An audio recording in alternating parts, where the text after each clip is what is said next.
नमस्कार मित्रांनो, जय Maharashtra. Latest job update तुमच्यासाठी घेऊन आलेला आहे. मित्रांनो, भारतीय रेल्वेमध्ये बंपर अशी वॅकन्सी निघालेली आहे. जर मित्रांनो तुमची पदवी झालेली आहे कोणत्याही शाखेतून आणि जर सेंट्रल गव्हर्नमेंटचा जॉब तुम्हाला 2024 मध्ये पाहिजे आहे तर मित्रांनो ही वॅकन्सी तुमच्यासाठी एक चांगली संधी असणार आहे. पगार देखील या ठिकाणी तुम्हाला भरघोस देण्यात येणार आहे. 35,400 रुपये प्रति महिना इतका पगार आणि या व्यतिरिक्त सेंट्रल गव्हर्नमेंटचे बाकी अलाउन्सेस देखील तुम्हाला या ठिकाणी दिले जाणार आहे. कायमस्वरूपी अशी सरकारी नोकरी जर तुम्हाला पाहिजे आहे तर तुम्ही या ठिकाणी अप्लाय करू शकता. बाकी सर्व डिटेल आपण व्हिडिओमध्ये सविस्तर पाहणार आहोत. त्यासाठी मित्रांनो व्हिडिओला शेवटपर्यंत नक्की बघा. चॅनलवरती नवीन असाल तर चॅनलला सबस्क्राईब करा, बेल आयकॉनला प्रेस करा, कारण असेच नवनवीन जॉब रिलेटेड अपडेट मी नेहमी आपल्यासाठी घेऊन येत असतो. चला तर सुरू करू आजचा हा व्हिडिओ. नमस्कार मित्रांनो, RRB म्हणजेच रेल्वे रिक्रुटमेंट बोर्ड यांच्या मार्फत या वॅकन्सी निघालेल्या एक्झिक्युटिव्ह या पदांच्या वॅकन्सी असणार आहे, ज्यामध्ये रेल्वे प्रोटेक्शन फोर्स आणि रेल्वे प्रोटेक्शन स्पेशल फोर्स मध्ये तुमचा जॉब असणार आहे. जर मित्रांनो तुमचं ग्रॅज्युएशन झालेलं आहे आणि सेंट्रल गव्हर्नमेंटमध्ये तुमची जॉब करण्याची इच्छा आहे तर तुमच्यासाठी ही वॅकन्सी एक संधी असणार आहे. जसं तुम्ही ते बघू शकता, यासाठी इच्छुक आणि पात्र उमेदवारांकडून 15 एप्रिल 2024 पासून 14 मे 2024 पर्यंत अर्ज मागवले जात आहे.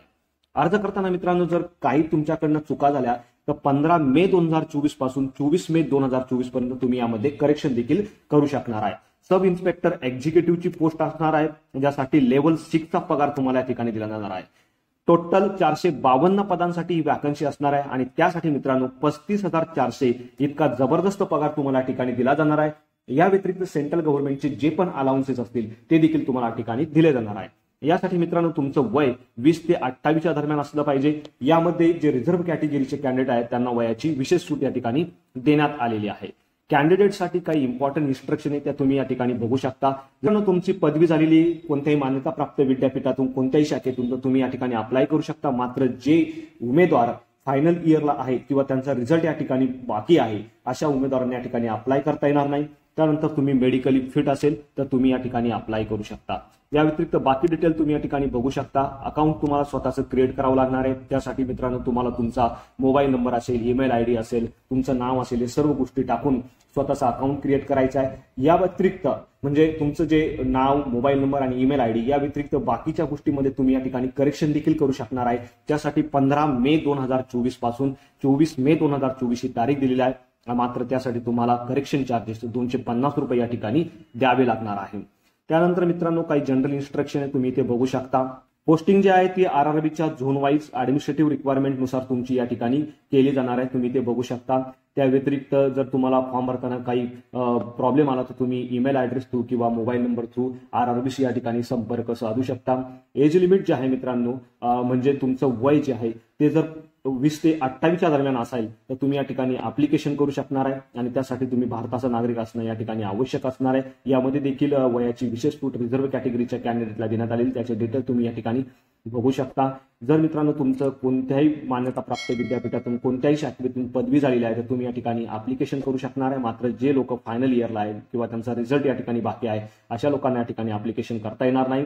अप्लिकेशन फी म्हणजे परीक्षा शुल्क तुम्ही ते बघू शकता. SC ST ex serviceman female मायनॉरिटीचे जे कॅन्डिडेट आहेत त्यांच्यासाठी 250 रुपये, तर बाकी कॅन्डिडेटसाठी 500 रुपये या ठिकाणी परीक्षा शुल्क असणार आहे. यामध्ये परीक्षा दिल्यानंतर म्हणजे CBT एक्झाम दिल्यानंतर तुम्हाला काही फी देखील या ठिकाणी रिफंड दिली जाणार आहे. फी जी आहे ती तुम्हाला ऑनलाईन पद्धतीने internet banking, debit card, credit card, UPI अशा ऑप्शन थ्रू या ठिकाणी करावी लागणार आहे. या व्यतिरिक्त जे मायनॉरिटीचे स्टुडंट असतील त्यानंतर EWS फिजिकली डिसएबल्ड त्यांच्यासाठी या ठिकाणी रिझर्वेशनचे काय प्रोव्हिजन असणार आहे ते डिटेल्समध्ये तुम्ही या ठिकाणी बघू शकता. या व्यतिरिक्त मित्रांनो जर स्टेट गव्हर्नमेंट, सेंट्रल गव्हर्नमेंटमध्ये एम्प्लॉई तुम्ही असाल आणि तुम्हाला अप्लाय करायचं असेल तर तुम्हाला नो ऑब्जेक्शन सर्टिफिकेट या ठिकाणी सबमिट करणं अनिवार्य असणार आहे. रिक्रुटमेंट प्रोसेसमध्ये तुम्ही बघू शकता सर्वप्रथम 3 स्टेजमध्ये तुमची एक्झाम कंडक्ट केली जाणार आहे. यामध्ये कम्प्युटर बेस्ड टेस्ट सर्वप्रथम होईल. याच्यातनं शॉर्टलिस्ट केल्यानंतर तुम्हाला फिजिकल इफिशियन्सी टेस्ट म्हणजे PET आणि फिजिकल मेजरमेंट टेस्ट म्हणजे PMT साठी बोलवण्यात येईल. याच्यामध्ये तुम्हाला क्वालिफाईंग नेचरची एक्झाम असणार आहे. याच्यात क्वालिफाय झाल्यानंतर तुम्हाला डॉक्युमेंट व्हेरिफिकेशनसाठी या ठिकाणी बोलवण्यात येणार आहे. कम्प्युटर बेस्ड टेस्टमध्ये तुम्ही बघू शकता त्याचा पॅटर्न आणि सिलेबस कसा असणार आहे. टोटल 90 मिनिटाची टेस्ट असणार आहे, ज्यामध्ये 120 प्रश्न तुम्हाला विचारता येणार. प्रत्येक एका बरोबर आन्सरसाठी तुम्हाला 1 मार्क मिळणार आहे. मात्र प्रत्येक एका चुकीच्या आन्सरसाठी तुमचे 1/3 इतके मार्क या ठिकाणी काटले जाणार आहे.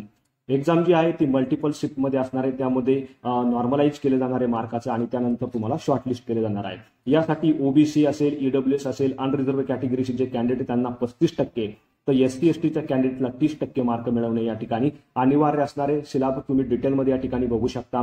अर्थमॅटिक 35 मार्कला, जनरल इंटेलिजन्स अँड रिजनिंग 35 मार्कला आणि जनरल अवेअरनेस 50 मार्कला या ठिकाणी विचारले जाणार आहे। त्याचे टॉपिक देखील तुम्ही या ठिकाणी बघू शकता। मित्रांनो, सीबीटी एक्झाम मध्ये शॉर्टलिस्ट केल्यानंतर तुम्हाला फिजिकली इफिशियन्सी टेस्ट म्हणजेच पीईटी आणि फिजिकली मेजरमेंट टेस्ट म्हणजेच पीएमटी साठी या ठिकाणी बोलवण्यात येणार आहे। त्याचे देखील डिटेल तुम्ही या ठिकाणी बघू शकता। पीईटी जी आहे यामध्ये सब इन्स्पेक्टर मेल आणि फिमेल यांच्यासाठी रनिंग असणार आहे।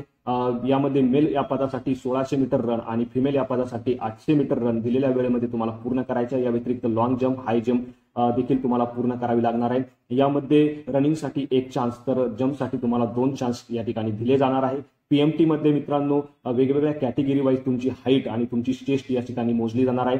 यामध्ये फक्त मेल कॅन्डिडेटसाठी चेस्टचा क्रायटेरिया असणार आहे, फिमेलसाठी कोणत्याही प्रकारचा क्रायटेरिया या ठिकाणी नसणार आहे। यामध्ये मित्रांनो जे एक्स सर्व्हिसमन आहे त्यांच्यासाठी पीईटी मध्ये एक्सेम्पशन असणार आहे, त्यांना पीईटी देण्याची या ठिकाणी आवश्यकता नसणार आहे। पीईटी आणि पीएमटी ही जी एक्झाम ही तुमची क्वालिफाईंग नेचरची असणार आहे। याच्यात क्वालिफाय झाल्यानंतर तुम्हाला डॉक्युमेंट व्हेरिफिकेशनसाठी बोलवण्यात येणार आहे। डॉक्युमेंट व्हेरिफिकेशनसाठी कोणकोणते लागणार आहे ते सर्व डिटेल्स या ठिकाणी दिलेले आहे। त्याची तुम्हाला ओरिजिनल आणि सेल्फ अटेस्टेड फोटोकॉपीज डॉक्युमेंट व्हेरिफिकेशनच्या वेळेस घेऊन जायचे आहे, तुम्ही इथे बघू शकता।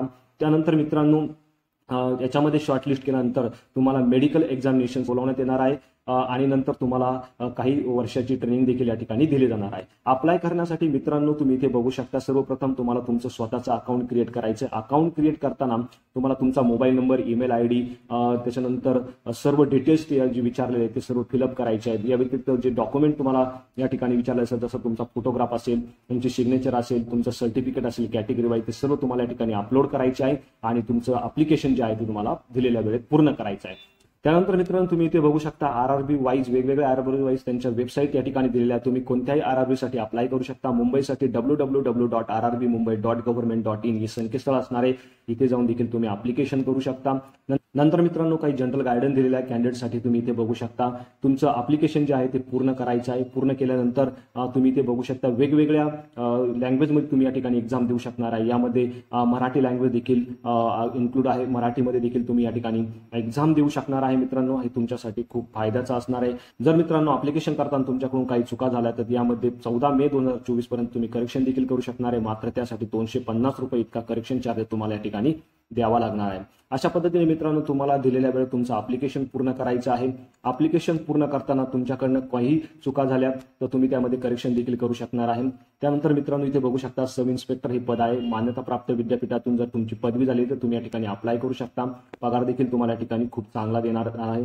या व्यतिरिक्त कॅटेगरी वाईज तुमचं वॅकन्सीचं डिस्ट्रीब्युशन तुम्ही इथे चेक करू शकता। अशा पद्धतीने मित्रांनो फॉर्म भरताना तर तुम्हाला कोणत्या प्रकारची अडचण आली तुम्ही मला कमेंटमध्ये विचारू शकता।